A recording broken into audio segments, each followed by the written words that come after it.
I wanna ride, I wanna ride. I let it rain on you. That what it came down to. I switched the pay. I'm out the club. I'm out the cage. So we're at the Fast Teddy Speed and Agility Camp. It's my 7th year doing it. It's a great turnout. You know, we come over here to the big stadium in town, Rose Stadium. There's a lot of camps that go on around here, but they're sports specific. You got guys do basketball camps, soccer camps, football camps, and a lot of them cost a lot of money. Yo, bunion hurt. What you too young for a bunion? I said my leg. You got the gout. Boy, what's wrong with you? I've been knowing Teddy since I was younger. Him and my older brother went to school together, so I was always around the older guys whenever I was younger. The importance of this camp, man, just to have fun with the kids, you know. Pump our arms, good body posture, and again, we're gonna have fun and work on some speed, okay? So we're gonna do a lot of listening first, and then at the end, we're gonna see who's the fastest, okay? What we appreciate is that he is a local hero, if you will, and is always willing to give back to his community, and so we wanted to partner with him and kind of make this camp bigger and better, and with his help, we've been able to do that. Breeze wants to go deep. He's got a man, he overthrows, it's intercepted by Teddy Williams. Williams gets a couple of blocks. Every little boy's dream is to play professional football. Now, if you would have told me that the route to the NFL was difficult, I probably would have believed you. But some journeys are harder than others. The faces we know, the college stars, they tend to get drafted and expectations are placed on them. Then there's the other guy that seemingly comes from nowhere, who make the NFL roster with hard work, grit, and natural talent. In the league, being a 6'2", 210-pound country boy who runs a 9.9 flat is uncommon. Really, it's unheard of. Until one day, Jerry Jones gave Teddy Williams a chance. Well, more like an opportunity. Growing up in Tyler, sometimes that's all you got.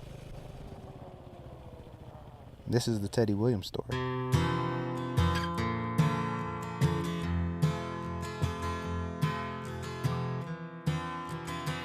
Earl Campbell, everybody knows Earl Campbell.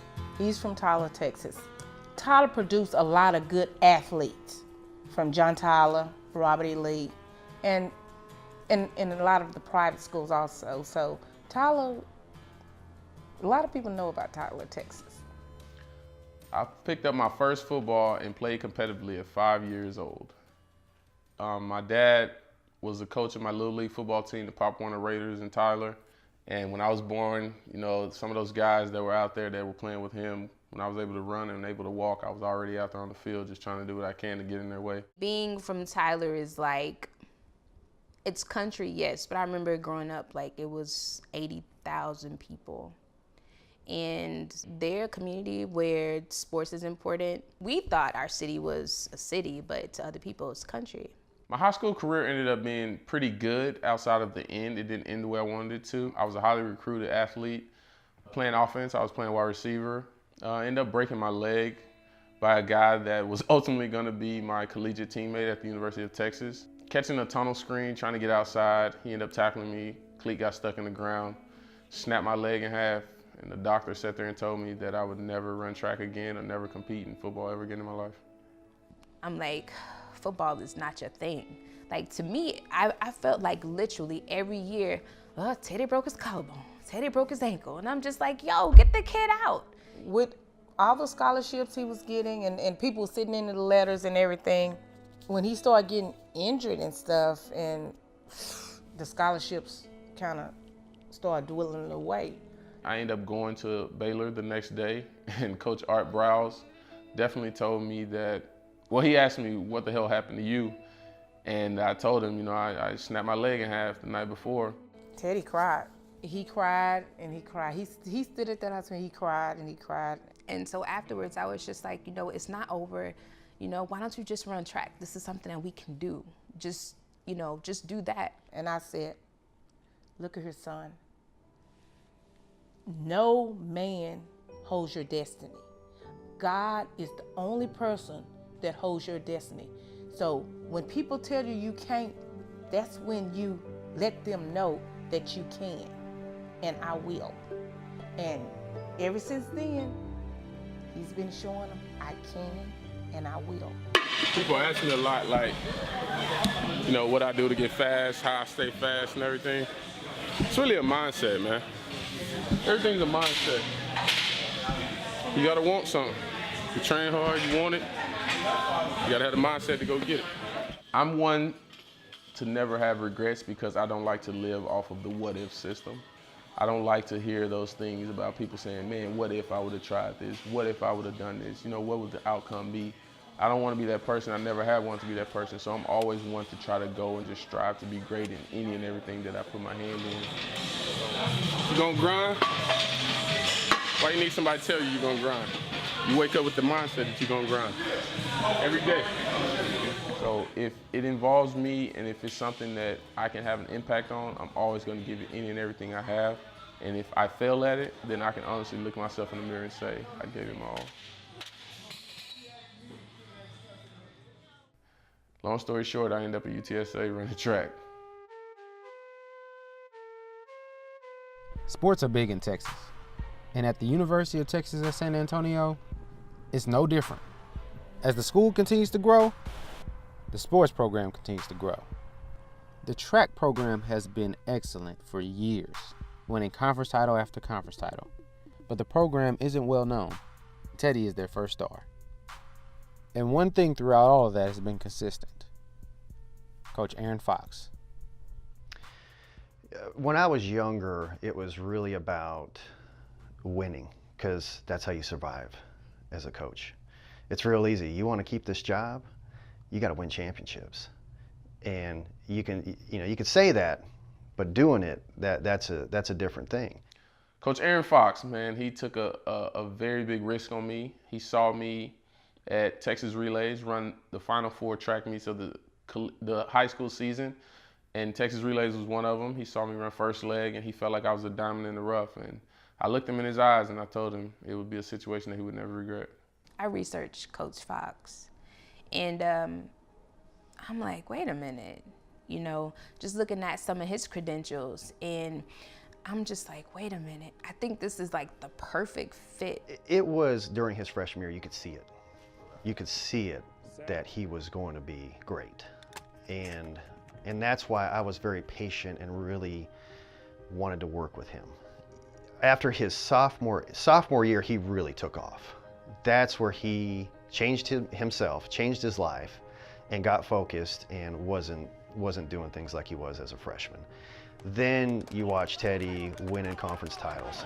Ended up being a super good sprinter that year. Didn't win the NCAA championships. That was the one thing that we really were trying to do. Fourth place was his best finish at the NCAA championship.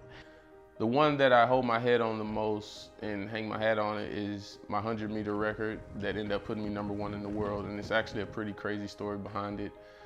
I owe it all to Nike. You know, Nike made some really nice uniforms for some of the schools that they sponsored. Teddy, I mean, this is Teddy always dealing with me. Hey, Big Cheese, you know, hey, I want a white bodysuit. Teddy, what are you talking about, man? If I get you a white bodysuit, then I got to get everybody else a white bodysuit. You know, I can't play favorites like that, whatever. And so I just threw out a number that I'm like, Teddy, okay, fine. You know what? You run under 10 seconds. Something that I felt was just unrealistic. You run under 10 seconds, I'll get you a white bodysuit. And my personal best at the time was 10:16. He told me if I ran under 10 seconds, then he would try to do everything in his power to get it for me. And that was part of the plan. We wanted him to drop a fast time there at UTEP. And he runs, and of course he does what he normally does, pulls away from the rest of the field. I ended up running a 9.90 in the 100 meters, which put me #1 in the world in 2009. You know, running nice and relaxed, comes across that line, I look up, 990. And I'm thinking, okay, I guess I gotta get Teddy a white bodysuit now. Seeing them in the 100, oh God. Teddy just like he just float across. He floats across. I believed in Coach Fox. I believed in, with that and the type of work ethic that my brother had in college, I wasn't surprised. Nothing surprised me. When he was in the same heat as Tyson Gay, as crazy of a moment that was, to me, it was one of those things that, but I thought of all people, he deserved that because the brother works hard. Being in the position I was in, I was literally on top of the collegiate track and field world at the time. I was at a small school, so I was on top of the world at my campus also. but it just didn't fulfill everything that I had in my heart running track. It definitely got me a free education, it got me a degree, and it satisfied that part of me, but watching the 2010 draft really put it into perspective. When I saw a guy that I grew up playing against, Dez Bryant, get drafted to the Cowboys, I talked to my girlfriend at the time, who's now my wife, and I told her that I was just as good, if not better than those guys that I was watching getting drafted. If anything in life ever presented itself for me to be able to play football again, I was going to take the opportunity and run with it. So when he was finishing up, we had the agents coming in wanting to sign him and run professionally. He comes in my office and says, "Coach, I think I want to try football again." I'm like, what are you talking about, Teddy? Go play football? I was in Missouri on a visit, and I was riding in the car back to my hotel with the head coach, and my phone rings. But before I left to go on those visits, I had my pro day. We just hired our football coaching staff here at UTSA. Larry Coker, he comes in, he puts his staff together. He hires a man by the name of Eric Roark. Well, Eric knew all the Cowboys coaches. So the Cowboys used to come down here to San Antonio for their camp down at the Alamo Dome. He had talked to them and said, "Hey, there's a guy here at UTSA, 6'2", runs 990, can catch footballs. Are you guys interested?" I answered the phone, and of all people, it was Mr. Jerry Jones. And he was talking about how great I did at the pro day. I'm thinking, there's just no way. There is no way that this guy is going to get picked up and play for the Cowboys. I ended up going back to San Antonio, and they picked me up from the airport, brought me over, and I met with him, Stephen Jones, and Coach Wade Phillips at the time in the Cowboys bus. And he told me that I had everything he wanted on the team. They came and got Teddy. They picked Teddy up. We had to empty Teddy's apartment and everything because we didn't see Teddy no more. He wanted me to play DB. And everything I did in my pro day and everything that I knew from high school was all receiver. And I told him to his face I'd never backpedaled in my life. He said, "Don't worry about it. You have all the accolades and all the attributes. We'll teach you everything else." After 2 seasons with the Cowboys, Teddy began establishing his presence as a special teams player around the league. But the NFL demands flexibility. And when your number is called, you accept any challenge. Open and a completion down the 10. Teddy Williams, who was just signed. Whether it's switching positions First and goal. It's a 51-yard gain. or fighting through injury.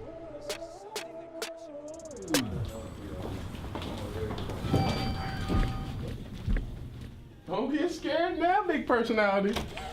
There's Ooh, there's our hey, love. sugar butt. How are you? Ooh, You like it? yo. This is the other half. Hi, how are you? Hi, how's it going? Yo, you get me on your workout plan, man. Now this, Yes. can you feel the scar tissue? You can feel the scar tissue on the surface when you palpate it, and then we can also feel the fibrosis, right? When the needle goes through the different layers of the muscle. That's why a lot of the professional athletes, or even our more serious athletes, high school and what, wind up. Did you see that jump? That was a good one. Yeah, wind up getting this stuff done because it's just faster as far as access to tissue, right? So some of it is just what you do, right? Causes tight hip flexors because that's your job. So that action creates a muscle imbalance. And how long you been doing that? 7 years now. No, you've been doing that 7 years as a pro. Oh, How long you been doing that? since I was 5. Since you can remember. So it's not that you came out that way, it's just the majority of your life you've spent doing that, right? That's like if I run in right circles my whole life and I'm like, how come my body's formed this way? I was born this way. I'm like, no, you've been doing this. That's what you've been doing. So unfortunately, some of this is just the nature of what you do. That dude right there is the best chiropractor in the city. Might be one of the best in the country. As the trainers came out, he talked to me and he asked me what was going on. I told him I think somebody kicked me. He was like, "Oh man." So my reaction to him seeing that, to me, was just terrible. I was devastated. And I was like, "What do you think it is?" He said, "You tore your Achilles." And when they lifted my leg up, it was just a hanging ankle. I really fought back for it, and I fought back to be a better person because it's one of those injuries you don't bounce back from, like an ACL. and I just refuse to let it dictate who I am and control my career. After that 2014 season, I had finished up my rookie contract and I became a free agent. So going into free agency, we had a few teams lined up. My agent did where we knew we had interest. I just so happened to be with my trainer, my boxing coach, Frank. My name is Frank Tate. Won the gold medal in the 1984 Olympics in Los Angeles, California. I won 2 world titles, middleweight and light heavyweight. But when I first met him, he just had his Achilles repaired. So we had to take our time and let that heal up and then jump into what we had to jump into. Once he started jumping rope, then we knew right then and there that we can go ahead and go forward. And we were over there training and everything, and I get a call. My agent was like, hey, I know you're supposed to go to Jacksonville in 2 days, but the Panthers want you to come out right now. When I walk in the building, the first thing they tell me is, we love you enough that we're not gonna let you leave here without a contract. 24 hours later, I was a Panther, and I still am one today. Williams is one of the veterans brought in during the offseason to bolster special teams. But Teddy takes this opportunity to remind everyone he can play defense too, stepping in front of a Matt Moore pass for the interception. That's what happened when you take coaching. Wilkes told me it was coming, and it came. You see what happened. Take the coach. Well, the year before I got there, they actually had a pretty good team. They lost in the divisional round to the Seahawks. And one of the biggest pieces that was missing, according to those guys in front office, was they didn't have a special teams contributor that was really that difference maker and that game breaker. And to be able to go in there and see us go to that level and elevate our game to that next level and start off 14-0 and ultimately finish 17-2 was a great thing. I mean, everything about that season was amazing outside of losing the Super Bowl. There aren't many teams in NFL history that went 17-2 or even finishing the season 15-1. And I can honestly tell my kids and my grandkids that I was a part of one of those teams. San Jose. What up, Snoop? Come holler at us. You know what I'm saying? We here, okay? Yeah, me and my dog, young Ted. You got both Teddys right here. Come straight out of Arizona. Teddy. With Carolina, Teddy, he feels like he can be himself. And he has somebody that believes in him.